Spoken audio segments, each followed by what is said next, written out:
Namaste Andarki. Now, the Yoga of Knowledge, Jnana Yoga by Swami Vivekananda, continuation, the real nature of man.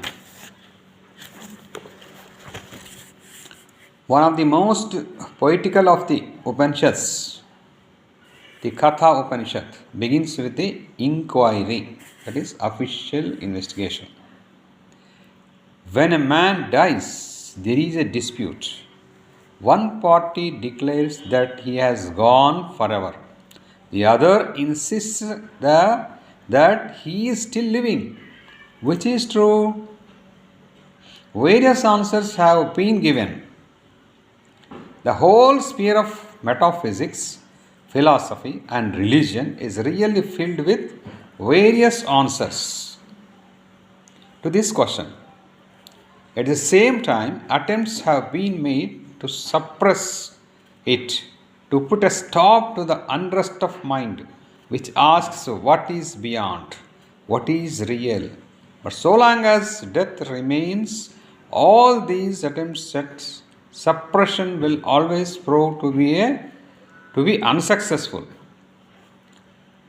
We may talk about seeing nothing beyond and keeping all our hopes and aspirations confined to the present moment, and struggle hard not to think of anything beyond the world of senses. And perhaps everything outside helps to keep us limited within its narrow bounds. The whole world may combine to prevent us from broadening out beyond the present. Yet, so long as there is death, the question must come again and again. Is death the end of all these things to which we are clinging, as if they were the most real of all realities, the most substantial of all substances? The world vanishes in a moment and is gone. Standing on the brink of a precipice